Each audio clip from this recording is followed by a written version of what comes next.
ఒక aircraft cool కింద పడినప్పుడు దాని డెబ్రీ ఎక్కడానికి కనిపించాలి కదా. మన దగ్గర ప్రతి మనిషి దగ్గర మొబైల్ ఫోన్ ఉంది ఇండియాలో.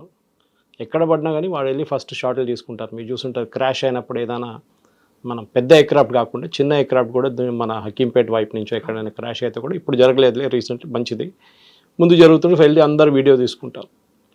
పంజాబ్ వైపు కానీ రాజస్థాన్ వైపు కానీ అది అక్కడే పడాలి కదా, పడిచ్చి ఎందుకు ఫోటోలు కనిపించట్లేదు.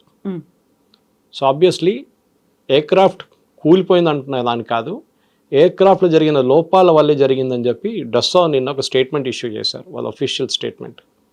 వాళ్ళకి ప్రతి ఎయిర్క్రాఫ్ట్ కీ వాళ్ళ దగ్గర ఉంది, ఫిజికల్ కీ కాదు, ఒక డిజిటల్ కీ ఉంది వాళ్ళ దగ్గర. ఎందుకంటే ఏదైనా లోపం వస్తే రిమోట్లీ కూడా వాళ్ళు సాఫ్ట్వేర్ అప్డేషన్ కానీ మిగతా అన్ని వాళ్ళు అక్కడి నుంచి చేస్తుంటారు, ఫ్రాన్స్ నుంచి. ఇప్పుడు మనం చూసాం, మన F-35 తీసుకొచ్చారు, ల్యాండ్ చేయించారు ట్రివాండ్రంలో, ఫ్యూయల్ అని చెప్పారు, దాని తర్వాత హైడ్రాలిక్ ఇష్యూ అని చెప్పారు. లాస్ట్ ఇప్పుడు 25 రోజుల తర్వాత 22 రోజుల తర్వాత దాన్ని ఇప్పుడు హ్యాంగర్లో తీసుకెళ్ళారు రిపేర్ చేయడానికి. బ్రిటిష్ టెక్నీషియన్స్ అందరు వచ్చారు. ఇట్లాంటి సాఫిస్టికేటెడ్ ఎయిర్క్రాఫ్ట్, అది సుఖాయ్ ఉండొచ్చు, పాత జాగ్వార్ ఉండొచ్చు, ఇప్పుడు కూడా మన దగ్గర జాగ్వార్ ఉంది, అది పాత డసా వాళ్ళు తయారు చేసింది అది కూడా. అండ్ దెన్ ఇప్పుడు కొత్త ఉన్న వర్షన్ రఫాల్ ఉంది మన దగ్గర. ఎయిర్క్రాఫ్ట్లో ఎప్పుడు ఏం జరుగుతుందంటే, ఇప్పుడు జరిగిన దాంట్లో కూడా చాలా క్లియర్గా ఏం చెప్తాం, ఒక ఎయిర్క్రాఫ్ట్కి ఏదో డ్యామేజ్ జరిగింది, వాళ్ళు యూజ్ చేసిన వర్డ్ ఫ్యాట్రిసైడ్. ఫ్యాట్రిసైడ్ అంటే ఫ్యామిలీ కూడా ఒకరిని చంపినప్పుడు ఫ్యాట్రిసైడ్ అంటారు, నాన్నగారు అబ్బాయి ఆ నాన్నగారిని చంపినప్పుడు ఫ్యాట్రిసైడ్ అంటారు దాన్ని. At the same time army పార్లెన్స్లో ఫ్రెండ్లీ ఫైర్ అంటారు దాన్ని. అంటే మనం గుర్తుంటుంది మీకు, కార్గిల్ వార్ టైంలో కూడా దానికన్నా తర్వాత కూడా మనకు 2-3 ఇన్స్టెన్సెస్లో అభినందన్తో జరిగిన ఒక ఎన్కౌంటర్, ఆ టైంలో మనకు హెలికాప్టర్ ఒకటి క్రాష్ అయింది మనది, 5-6 మంది చనిపోయారు, పెద్ద హెలికాప్టర్, రష్యన్ హెలికాప్టర్. దాంట్లో ఫ్రెండ్లీ ఫైర్, అది మన తరఫు నుంచి కొట్టిన మిసైల్ వెళ్ళి కొట్టింది అనమాట దాన్ని. ఆ పైలట్స్ ఇద్దరు ఉంటారు కదా దాంట్లో, వాళ్ళు ఆ హెలికాప్టర్ని ఆ రేంజ్లో ఆ ఏరియాలో తీసుకురాకూడదు, ఎందుకు తీసుకొచ్చారు, ఆ మిసైల్ వచ్చి మన దాని మీద కొట్టింది. ఎందుకంటే మిసైల్స్ అనేది హీట్ సీకింగ్ మిసైల్స్ ఉంటుంది, ఒకసారి ఫైర్ చేసినప్పుడు మిసైల్స్ ఏదైనా హీట్ సీకింగ్ ఇంజిన్ ఏదైనా ఉంటే దాన్ని ఎంట పడుతుంది అనమాట.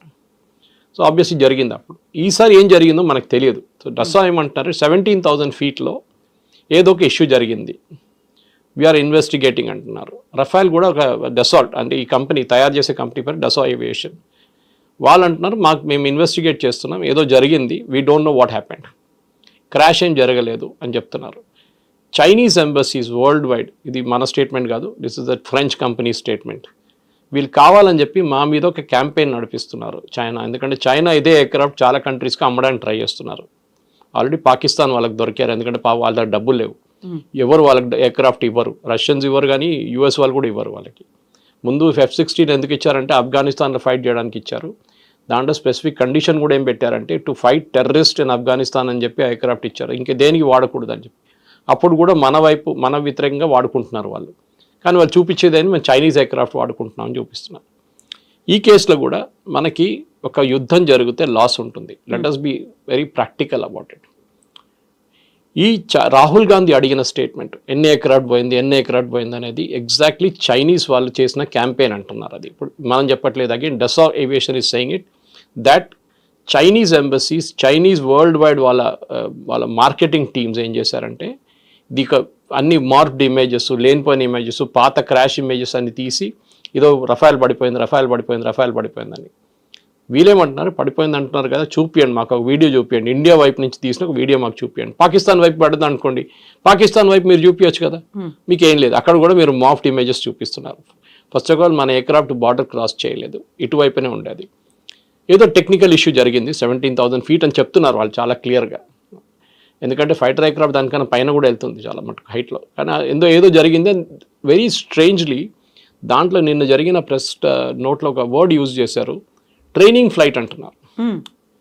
So I was wondering, war జరిగే టైంలో ట్రైనింగ్ ఫ్లైట్ ఏంటనేది. సో అది కూడా ఒక క్లారిఫికేషన్ రావాల్సి వస్తుంది అనమాట. సో ఎయిర్ మార్షల్ భారతి అప్పుడు ప్రెస్ కాన్ఫరెన్స్ టైంలో చాలా క్లియర్గా చెప్పారు, losses are a part of the war, జరుగుతుంది. బంగ్లాదేశ్ వార్లో మన వైపు, అప్పుడు బంగ్లాదేశ్ వైపు మనకు ఎక్కువ ఎయిర్క్రాఫ్ట్ మనం కోల్పోలేదు, కానీ పాకిస్తాన్ వైపు మనకు ఆల్మోస్ట్ 70 ఎయిర్క్రాఫ్ట్లు పోయినాయి మనది. చాలా పెద్ద వార్ ఉండేది, చాలా రోజులు నడిచింది 71 వార్. సో ఆ 71 వార్లో మనకు ఎట్లా అప్పుడు కూడా నష్టాలు ఉంటాయి, ఏ యుద్ధం జరిగినా కానీ సోల్జర్స్ చనిపోతారు, ఎయిర్క్రాఫ్ట్ దెబ్బతింటుంది, నేవల్ అసెట్స్ మీద అటాక్ ఉంటుంది, అన్నీ జరుగుతుంది. కానీ మినిమైజ్ చేయడానికి ట్రై చేస్తారు ఏ ఆర్మీ అని. కానీ ఇప్పుడు యూక్రెయిన్ రష్యా వార్ చూడండి, 1,00,000 మంది ఇక్కడ చనిపోయారు, 1,00,000 మంది అక్కడ చనిపోయారు. We're not talking civilians, army. ఆలోచించండి, ఆర్మీ అంటే ఆర్మ్ ఫోర్సెస్ అని చెప్పొచ్చు వాళ్ళది, మెయిన్లీ వాళ్ళ ఆర్మీయే, ఎందుకంటే నేవల్ అసెట్స్ ఎక్కువ ఏరియాలు లేవు అనమాట.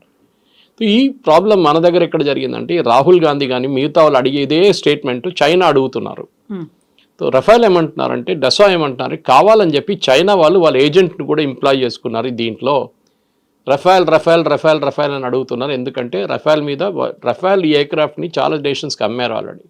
ఈజిప్ట్, ఖతార్ వీళ్ళందరూ కొనుక్కున్నారు, ఇంకా కొత్త కొత్త నేషన్స్కి అమ్ముతున్నారు. సో ఎక్కడైనా డౌట్ వచ్చింది అనుకోండి, ఇప్పుడు చైనీస్ ఎయిర్ డిఫెన్స్ సిస్టమ్ ఇచ్చారు, అజర్బైజాన్కి ఇచ్చారు, పాకిస్తాన్కి ఇచ్చారు, పని చేయలేదు. దాన్ని చూసాం కదా, మనం ఈజీగా కొట్టేసాం మొత్తం వాళ్ళ ఎయిర్ డిఫెన్స్ సిస్టమ్. ఇప్పుడు నెక్స్ట్ ఒక కంట్రీకి ఎలాంటి వాళ్ళు తీసుకోరు. అదే టైంలో మన బ్రహ్మోస్ ఇంత ఎఫెక్టివ్గా మనం యూజ్ చేసినప్పుడు ఏమైందంటే, ఆల్రెడీ ఫిలిపీన్స్ మన దగ్గర నుంచి 2 బ్రహ్మోస్ కొనుక్కున్నారు, 2 బ్యాటరీస్లో చాలా మటుకు మిసైల్స్ ఉంటుంది ఎక్స్ట్రా. 2 బ్యాటరీస్ కొనుక్కు ఇప్పుడు ఇంకా 2 అంటున్నారు. ఇప్పుడు చాలా మటుకు కంట్రీస్ గ్రీస్ అడుగుతున్నారంట మన వైపు నుంచి కావాలని చెప్పేసి. సో అమ్మొచ్చు అది. Even though it's Russian joint venture రష్యాతోని, కానీ మనకు 51% స్టేక్ ఉంది. So we have a higher say in that అనమాట. ఈ జరిగిన దాంట్లో కూడా చాలా క్లియర్గా ఏంటంటే, ఒక యుద్ధం జరిగినప్పుడు మెచ్యూరిటీ మెయింటైన్ చేసుకోవాలి పొలిటికల్ పార్టీస్. మన వైపు నుంచి చూస్తున్న బీజేపీ వైపు నుంచి దానికోసం బీజేపీ కానీ మిగతా పార్టీస్ కూడా, ఈవెన్ శరద్ పవార్ లాంటి పార్టీ కానివ్వండి, మిగతా ఈవెన్ మమతా బెనర్జీ కూడా వాళ్ళు ఎక్కువ లొల్లి చేయలేదు. రాహుల్ గాంధీ ఒక్కరే కన్సిస్టెంట్గా సరెండర్ అని చెప్తున్నారు. సరెండర్ అంటే మీ ఆర్మీ సరెండర్ అయ్యారనమాట. మోదీ కాదు, మోదీ పేరు చెప్తున్నాడు కానీ it's obviously army whereas nobody surrendered. అందరికి తెలుసు ఎవరు డీజీఎంఓ కాల్ చేశారో, పాకిస్తాన్ డీజీఎంఓ మనకు కాల్ చేశారని చెప్పి ఎన్నోసార్లు వాళ్ళే చెప్తున్నారు. మా నూర్ఖాన్ ఎయిర్ బేస్ మొత్తం పోయిందని వాళ్ళే చెప్తున్నారు. 4 F-16 పోయింది అంటున్నారు, వాళ్ళకి అవాక్స్ పోయింది అంటున్నారు వాళ్ళు. ఇదంతా వాళ్ళు ఇచ్చిన స్టేట్మెంట్స్. బ్రహ్మోస్ కొట్టినప్పుడు మాకు 30 సెకండ్లే ఉండే రియాక్ట్ చేయడానికి అని చెప్పారు. చెప్పిన తర్వాత కూడా మన వైపు నుంచి రాహుల్ గాంధీ కన్సిస్టెంట్గా అటాక్ చేస్తున్నా అర్థం కావట్లేదు. ఇప్పుడు అర్థమైంది, ఎందుకంటే చైనీస్ వాళ్ళు ఉపయోగించిన one of the agents of China was Rahul Gandhi obviously. ఎందుకంటే చాలా క్లియర్గా తెలిసిపోయింది that he was asking the same information with Chinese were asking. Chinese వాళ్ళు అడుగుతున్న అదే ఇన్ఫర్మేషన్ రాహుల్ గాంధీ ఎక్కడ పడ్డది చెప్పండి మాకు, అప్పుడు తెలిసిపోతుంది కదా చెప్తే. కానీ చెప్పరు మన వాళ్ళు. ఏ జరిగినా కానీ ఆర్మీలో ఎయిర్ ఫోర్స్లో అన్లెస్ పబ్లిక్ ఏరియాలో వచ్చి పడింది అనుకోండి, అప్పుడు they will give a statement. కానీ పబ్లిక్ ఏరియాలో ఎక్కడ ఏం పడలేదు. ఆ ఎయిర్క్రాఫ్ట్ పాసిబ్లీ తిరిగి వస్తున్నప్పుడు రన్వేలో దిగిందో లేదో, ఏదో డ్యామేజ్ అయిందో ఏదో అయి ఉంటుంది. సో దానికోసం Rafale says 1 aircraft is out of service. వాళ్ళు యూజ్ చేసిన వర్డ్ అది, out of service. So if it is right of simple. Otherwise వాళ్ళు రీప్లేస్ చేస్తారంటే దాన్ని రీప్లేస్ చేస్తారు రేపు. ఇది మన కార్ కొనేటప్పుడు ఉంటుంది, ఒక సంవత్సరం లోపల పని చేయకపోతే మొత్తం చాలా పెద్ద ప్రాబ్లం ఉంటే దాన్ని మెయింటెనెన్స్ చేయకపోతే దాన్ని రిటర్న్ చేసేస్తారు. ఇప్పుడు మనం చూసాం ట్రివాండ్రంలో వచ్చిన ఎయిర్క్రాఫ్ట్ కూడా అదే. ఫస్ట్ వాళ్ళు ఏమన్నారు, లో ఫ్యూయల్ అన్నారు. లో ఫ్యూయల్ తర్వాత చూస్తే హైడ్రాలిక్ అన్నారు. హైడ్రాలిక్ కోసం వాళ్ళ HMS ప్రిన్స్ ఆఫ్ వేల్స్ నుంచి ఒక హెలికాప్టర్ క్రూని తీసుకొచ్చారు. వాళ్ళు ట్రై చేస్తారు, వాళ్ళతో కాలేదు. మళ్ళీ వాళ్ళు రిటర్న్ వెళ్ళిపోయారు. మళ్ళీ కొత్త టీం మొన్న వచ్చారు, ఒక 40 మంది వచ్చారు వాళ్ళు రిపేర్ చేయడానికి. సో ఇదేదో చిన్న ఎయిర్క్రాఫ్ట్ కాదు, ఇదే కార్ రిపేర్ చేయడమో లేకుంటే ఒక 2 వీలర్ రిపేర్ చేయడం కాదు. ఇది $100 million ఎయిర్క్రాఫ్ట్ అంటే ఆలోచించండి దాని యాక్చువల్ రేట్ ఎంత ఉంటుంది మన ఇండియన్ కరెన్సీలో.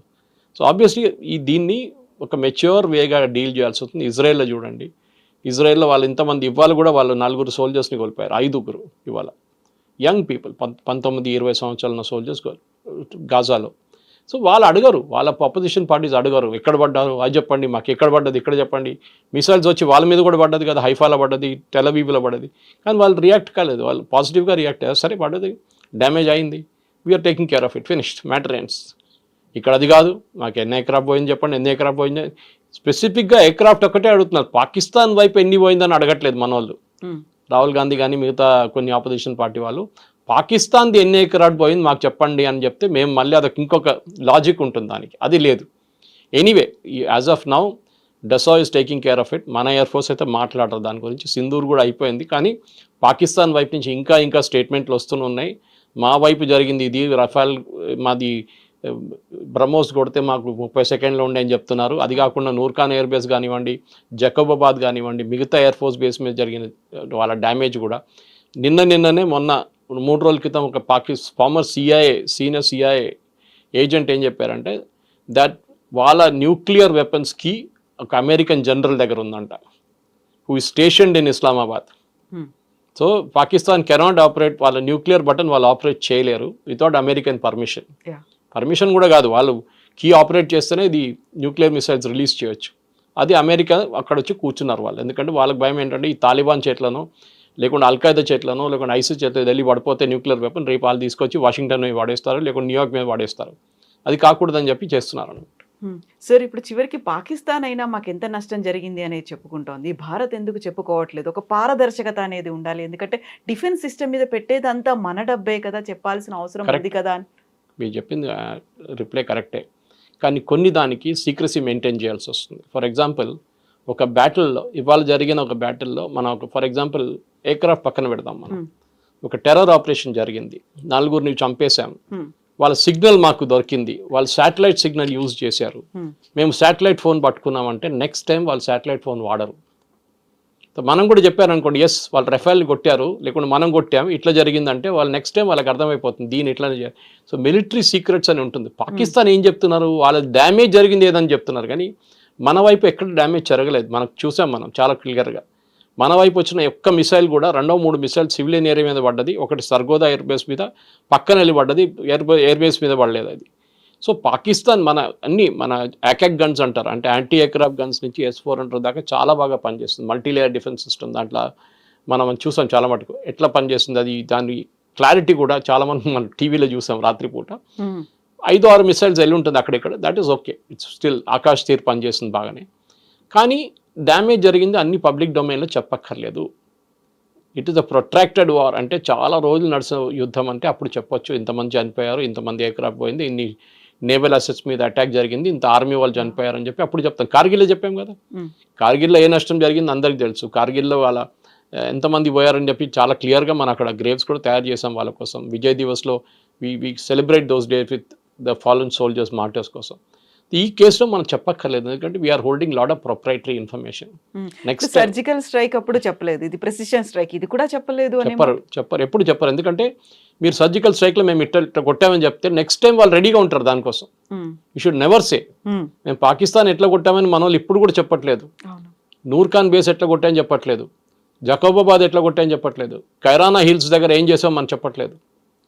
సో వీఆర్ నాట్ స్పీకింగ్, అది maturity of an army is there. Israel వాళ్ళు ఇంత పెద్ద క్యాంపెయిన్ చేశారు ఇరాన్ మీద, వాళ్ళు మొత్తం ఇన్ఫర్మేషన్ ఇచ్చారు బయట, ఎక్కడ ఇవ్వలేదు. అటాక్ చేసాం, బాంబ్ చేసాం, యూఎస్ కూడా B-2 బాంబర్స్ తీసుకెళ్ళాం, కొట్టాం.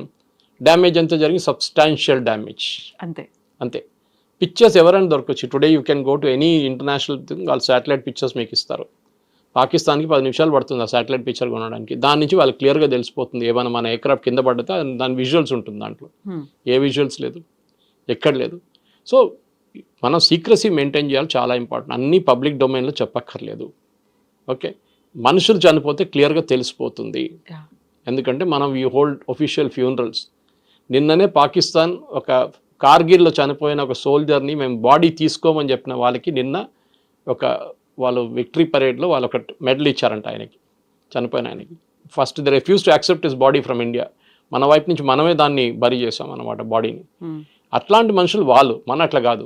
మన ఫాలన్ సోల్జర్స్ని మనం ఎప్పుడు రెస్పెక్ట్ ఇస్తాం, వాళ్ళ ఫ్యామిలీకి బాడీ ఇక్కడ పంపిస్తాం, అన్నీ జరుగుతుంది. ఈసారి కూడా చూసాం మనం అది జరిగిందంతా. పహల్గామ్లో జరిగింది కానివ్వండి, మిగతా అన్ని ప్లేసెస్లో కూడా we take care of our soldiers very well. అది ఉంది. అసెట్స్ ఎక్కడైనా పోయిందంటే చాలా క్లియర్గా ఎయిర్ మార్షల్ భారతి వర్డ్ కూడా యూజ్ చేశారు, all our pilots are safe. ఎప్పుడైనా ఎయిర్క్రాఫ్ట్ ఫ్లయింగ్ టైంలో ఏదైనా ప్రాబ్లం వచ్చినప్పుడు సార్ట్అవుట్ చేయకపోతే దాన్ని సార్ట్అవుట్ చేయలేమని, ఎందుకంటే పైలట్ దగ్గర మైక్రో సెకండ్స్ ఉంటుంది, 5-10 సెకండ్లో డిసైడ్ చేయాల్సి వస్తుంది ఏం చేయాలని. ఇంజిన్ పని చేయట్లేదు, ఇంజిన్ ఫ్లేమ్ అవుట్ అయిపోయింది, లేకుంటే ఏవియానిక్స్ పోయింది, ఇంకా ఎయిర్క్రాఫ్ట్ని కంట్రోల్ చేయలేము. వాళ్ళు లాస్ట్ మినిట్ దాకా ల్యాండింగ్ ట్రై చేస్తారు మళ్ళీ తీసుకొచ్చి ల్యాండ్ చేయడానికి. కానీ అది కూడా కాకపోతే ఏం చేస్తారంటే the instruction to all the pilots is eject. వాళ్ళ దగ్గర ఒక బటన్ ఉంటుంది, ప్రెస్ చేస్తే పైకి ఎయిర్క్రాఫ్ట్ నుంచి బయటికి వెళ్ళిపోతారు, పారాషూట్ ఓపెన్ అయితే ల్యాండ్ అయిపోతారు, ఎయిర్క్రాఫ్ట్ పోతుంది, ఎక్కడో వెళ్ళి పడిపోతుంది. అది ఎందుకు చేస్తున్నారంటే ఒక ఎయిర్ ఫోర్స్ పైలట్ని ట్రైన్ చేయడానికి మీరు 2.5-3 కోట్లు ఖర్చు పెడతారు.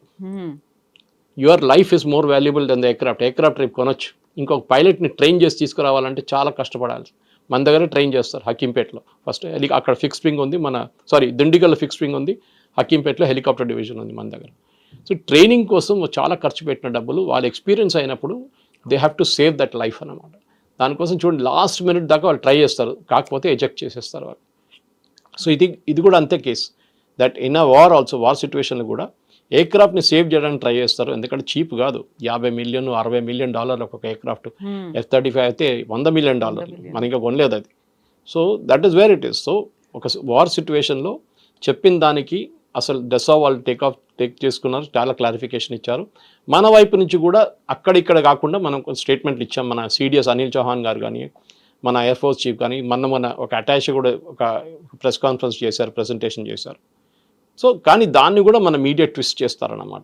ఏదైనా చెప్తే మోదీ గారు ఎందుకు చెప్పలేదు, మోదీ గారు ఎందుకు మాట్లాడలేదు అన్నీ మోదీ గారు చెప్పక్కర్లేదండి. ఒక డిఫెన్స్ మినిస్టర్ ఉన్నారు, డిఫెన్స్ సర్వీసెస్ ఉన్నారు, వాళ్ళు మాట్లాడతారు ప్రొఫెషనల్గా, వాళ్ళకి తెలుసు ఇట్లా మాట్లాడాలని.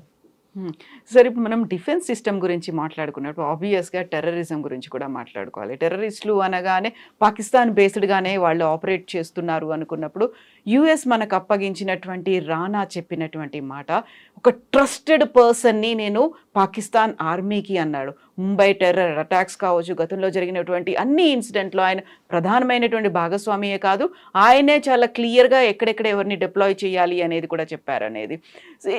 ఎందుకని అంత ఒక ట్రస్టెడ్ పర్సన్ని అనే ఒక మాట, పాకిస్తాన్ ఆర్మీ నన్ను చాలా నమ్మింది అని ఆయనైతే ఒక స్టేట్మెంట్ ఇచ్చాడు. అక్కడే బోల్డ్ అని క్వశ్చన్స్ కూడా ఉన్నట్టున్నాయి కదా సార్. ఆయన ముంబైలో అదే దాడులు జరిగిన టైంలో ఉన్నాడా లేడా, ఎందుకని యూఎస్కి వెళ్ళిపోయాడు, దుబాయ్కి వెళ్ళాడు, ఇలాంటివన్నీ సార్. దుబాయ్కి వెళ్ళాడని చెప్పి ఎయిర్పోర్ట్లో ఒక ఎగ్జిట్ చూపిస్తుంది ఆ టైంలో, అప్పుడు ఇన్వెస్టిగేషన్ చూపించింది. కానీ దాని తర్వాత ఆయన ఇప్పుడు ఏమంటున్నా అంటే నేను రిటర్న్ వచ్చానని చెప్తాను. మనం ఏమందరూ అనుకున్నాం అంటే పాకిస్తాన్లో వాళ్ళ హ్యాండ్లోస్తో నువ్వు కూర్చున్నాడు అనుకున్నాం మనం. డేవిడ్ కోల్మెన్ హెడ్లీ కానివ్వండి, తహవూర్ రానా కానివ్వండి, ఐడెంటిఫికేషన్లో స్పాట్స్లో ముంబైలో ఆల్మోస్ట్ 20 స్థానాలు వాళ్ళు ఫస్ట్ రెక్కీ చేసుకున్నారు. Chhatrapati Shivaji terminus, Leopold cafe Taj పక్కన ఉంటుంది, తాజ్ పక్కన ట్రైడెంట్, హబాద్ హౌస్ అంటే వీళ్ళ ఇజ్రాయలీ వాళ్ళది ఒక గెస్ట్ హౌస్ లాగా, ప్లస్ ప్రేయర్ అక్కడ చేస్తారు వాళ్ళు. అది కాకుండా మిగతా ప్లేస్లో కూడా వాళ్ళు అనలైజ్ చేసుకున్నారు ఇక్కడెక్కడ అటాక్ చేయాలని. కానీ లాస్ట్లో they నారోడ్ down to these places. Comma హాస్పిటల్కి తర్వాత వెళ్ళారు, ఇట్ వాజ్ అన్ఫార్చునేట్ థింగ్. అది ఎందుకు వెళ్ళారో ఎవరు తెలియట్లేదు క్లియర్గా. కానీ ఈ అటాక్ జరిగిన దానికి తహవూర్ హుస్సేన్ రానాకి మొత్తం అన్ని ప్లేసెస్ చాలా క్లియర్గా తెలుసు. ఎందుకంటే నేను దీనికన్నా ముందు కూడా బహుశా మీ ఛానల్ మాట్లాడాను, ఇంకో ఛానల్ మాట్లాడినాను. RVS మణి గారి ఒక పుస్తకం గురించి చెప్పాను నేను, the myth of saffron terror అని చెప్పి. ఆయన అండర్ సెక్రటరీ హోమ్ ఉండే అప్పుడు 26/11 జరిగినప్పుడు. దాంట్లో చాలా క్లియర్గా ఏం చెప్పారంటే the entire attack, Pakistan coordinate చేసిన అటాక్లో భారతదేశం వైపు నుంచి కూడా చాలామంది హెల్ప్ చేశారు, మన వైపు నుంచి, ఎస్పెషలీ ముంబైలో. ఎందుకంటే మీకు ఆ రోజు సాయంత్రం వీళ్ళందరూ కోలివాడాలో దిగినప్పుడు పాకిస్తాన్ నుంచి టెర్రరిస్ట్ ఇంక్లూడింగ్ కసబ్తో ఉన్న వాళ్ళు 10-12 మంది ఉన్నారు. వాళ్ళు పెద్ద పెద్ద కిట్లు తీసుకొని దిగారు. మీరు ముంబైలో కోలివాడ నుంచి బయటకు వచ్చినప్పుడు మిమ్మల్ని అక్కడ ఉన్న ఫిషర్మెన్ వాళ్ళు అడుగుతారు మీరెవరు బాబు అని చెప్పి. ఆ రోజు ఎవరు ఏం అడగలేదు, అంటే వాళ్ళతో తోడు ఎవరో ఉన్నారు, లోకల్ అసెట్. మళ్ళీ మీరు కోలివాడ నుంచి బయటకు వస్తే, if you know Mumbai very well, ఆ టైంలో ఊబర్ లేదు, ఓలా లేదు, ట్యాక్సీలు దొరకవు మీకు. ఈవినింగ్ 5-5:30 టైంలో వాళ్ళందరికీ ట్యాక్సీలు, డిఫరెంట్ లొకేషన్కి ట్యాక్సీలు రెడీగా ఉండే. ఇండియన్ కరెన్సీ అఫ్కోర్స్ తెచ్చుకుంటూ ఉంటారు వాళ్ళే. ఇదంతా ఎవరు చేయించారంటే న్యాచురల్లీ లోకల్ అసిస్టెన్స్ తీసుకున్నారు. తాజ్ మహల్ హోటల్ బయట ఒక ఛాయ్ అమ్మేటోడు ఒక మనిషి ఉండే, ఛాయ్ పానీపూరి అదంతా అమ్మేటో మనిషి, ఒక బండి ఉంటుండే ఎప్పుడు. ఆ రోజు రాత్రి తర్వాత ఆ బండి కనిపించట్లేదు, బండి లేడు, మనిషి లేడు, ఎక్కడ పోయింది తెలియదు. ఎందుకంటే ఈ ఎంటైర్ థింగ్ ఎంక్వైరీ ఎక్కడ జరగలేదు. You will be surprised that ఇంత పెద్ద ఘటన జరిగిన తర్వాత కూడా భారతదేశం తరఫు రైట్ నుంచి ఒక ఎంక్వైరీ జరగలేదు. వీళ్ళేమో రాహుల్ గాంధీ అంటున్నారు పెహల్గామ్ ఎంక్వైరీ కావాలని చెప్పి. Intelligence failure. దీనికన్నా పెద్ద ఇంటెలిజెన్స్ ఫెయిలియర్ ఏముందండి? ఆ బోట్ పాకిస్తాన్ నుంచి దిగినప్పుడే మన కోస్ట్ గార్డ్ ట్రాక్ చేసుకున్నారు ఆ బోట్, మీకు తెలుసు బహుశా స్టోరీ అది. అండ్ వాళ్ళు ఇండియన్ కోస్ట్కి దాగానే ఇంకొక బోట్ని తీసుకొని దాని నుంచి వాళ్ళు ఇండియాకి వచ్చారు. ఇదంతా మన వాళ్ళు కోస్ట్ గార్డ్ అబ్జర్వ్ చేశారు. అప్పుడు చిదంబరం గారు పార్లమెంట్లో ఇచ్చిన రిప్లై ఉంది అది, yes we were tracking that boat అని చెప్పి. నేను చెప్పట్లేదు, చిదంబరం గారు చెప్పారు పార్లమెంట్లో, డిసెంబర్లో చెప్పారు అది. కానీ ద లాంగ్ స్టోరీ షార్ట్ ఏంటంటే బేసిక్లీ తహవూర్ హుస్సేన్ రానా ఈ చెప్పిన మాటకి పాకిస్తాన్ ఇప్పుడు కూడా నిరాకరిస్తారు. వాళ్ళు చెప్పారు మాకేం కనెక్షన్ లేదని చెప్తారు, వాళ్ళు డెఫినెట్గా చెప్తారు. ఏ దొంగ చెప్తారండి నేను దొంగతనం చేశారని చెప్పాడు. ఇప్పుడు పోలీసు వాళ్ళకి అది కొడితే అప్పుడు ఆడు చెప్తాడు నేను దొంగతనం చేశానని చెప్పి. ఇది అదే సంగతి అనమాట. ఇప్పుడు ఈ కన్ఫెషన్ ఇచ్చేశారు, అయిపోయింది. దీని తర్వాత ఏంటి నెక్స్ట్? పాకిస్తాన్ని can we hold them accountable ఇన్ని సంవత్సరాల తర్వాత? చేయాలంటే అప్పుడే చేయాలండే. We should have gone to international court of justice, లేకుంటే మన వైపు నుంచి కూడా ఒక ఒక ట్రయల్ కండక్ట్ చేసి పాకిస్తాన్లో ఉన్న ఈ హ్యాండ్లర్స్ కోర్స్ మన అందరికీ తెలుసు, లష్కర్ తోయిబా కానివ్వండి, జైషే మహమ్మద్ కానివ్వండి, వీళ్ళు చేపించిన వాళ్ళ మీద చర్యలు చేపియాలండే. అప్పుడు చేయలేదు, అప్పుడున్న కాంగ్రెస్ గవర్నమెంట్ చేయలేదు. తవోర్ హుసేన్ రానాని కూడా యుఎస్ పట్టుకున్నారు, మనం పట్టుకోలేదు. యుఎస్ పట్టుకున్న తర్వాత అది కూడా ఒక వీసా వైలేషన్ మీద పట్టుకున్నారు. ఓకే, ఆ టైంలోనే వీళ్ళకి డౌట్ వచ్చింది, ఎందుకంటే యుఎస్లో కస్టమ్స్ వాళ్ళు కూడా అబ్జర్వ్ చేస్తున్నారు ఇమిగ్రేషన్, వీళ్ళు ఫ్రీక్వెంట్లీ పాకిస్తాన్కి వెళ్తున్నారు వస్తున్నారు, ఎందుకు అని చెప్పి డౌట్ వచ్చి అప్పుడు అరెస్ట్ చేసిన మంచి అప్పుడు జరిగిందనమాట అరెస్ట్. దాని తర్వాత ఆయన బెయిల్ రిలీజ్ చేశారు, మళ్ళీ అరెస్ట్ చేశారు ఇంకొక కేసులో. దాని తర్వాత అక్కడి నుంచి మన ఎక్స్ట్రడిషన్ ప్రొసీడింగ్స్ పెట్టాం. మోదీ గవర్నమెంట్ వచ్చిన తర్వాత మనం మన ఇంటర్పోల్ అరెస్ట్ వారెంట్ పెట్టాం. దాన్ని బట్టి చాలా పెద్ద లీగల్ బ్యాటిల్ తర్వాత దొరికాను. మన అందరికీ ఈ స్టోరీ తెలుసు అనమాట. కానీ రానా చెప్పిన అదే స్టోరీని కొరాబరేట్ చేయాలంటే చాలా క్లియర్గా పాకిస్తాన్లో ఉన్న ఐఎస్ఐ ఏజెంట్లు, అంటే ఐఎస్ఐ అంటే పాకిస్తాన్ ఆర్మీని, అది లష్కర్ తోయిబా, జైషే మహమ్మద్ అంతా ఫ్రంట్ ఎండ్ వీళ్ళు. ఇన్ఫ్యాక్ట్ మీరు ఈ ఆపరేషన్ సింధూర్ జరిగినప్పుడు కూడా మీరు చూసుంటారు, ఒక ఫ్యూనరల్ జరిగింది, స్టేట్ ఫ్యూనరల్. 3 టెర్రరిస్ట్కి పాకిస్తాన్ ఫ్లాగ్ డ్రేప్ చేశారు. పాకిస్తాన్ ఆర్మీ సీనియర్ ఆఫీసర్స్ వచ్చి సెల్యూట్ కొట్టారు. పాకిస్తాన్ సోల్జర్స్ ఆ బాడీని క్యారీ చేశారు. మీరు టెర్రరిస్ట్ ఉన్నప్పుడు మీరు ఎందుకు చేస్తున్నారండి పాకిస్తాన్ ఆర్మీ? పాకిస్తాన్ ఏం చేశారంటే ఐఎస్ఐ వాళ్ళు డెప్యుటేషన్ వెళ్తారు టెర్రరిస్ట్ గ్రూప్స్కి. సో మీ మేజర్ కానివ్వండి, కర్నల్ లెవెల్ కానివ్వండి, ఈవెన్ సోల్జర్ జవాన్ లెవెల్లో వాళ్ళని డెప్యూట్ చేస్తారు టు ట్రైన్ దెమ్. వాళ్ళు ఈ స్ట్రైక్లో చనిపోయారు. ఆ మస్జిద్ లోపల వాళ్ళు కూడా ఉన్నారు ఆ రోజు కొట్టినప్పుడు, మనం కొట్టినప్పుడు. సో న్యాచురల్లీ వాళ్ళ సోల్జర్స్ చనిపోయినప్పుడు వాళ్ళు టెర్రరిస్ట్ అని చెప్పి పక్కన పడేయలేరు కదా, they have to show that respect. So they did it. It's mean open admission అనమాట. మీరు అడిగిన ప్రశ్నకి ఐఎస్ఐ కనెక్షన్ ఉందంటే yes, here is the proof.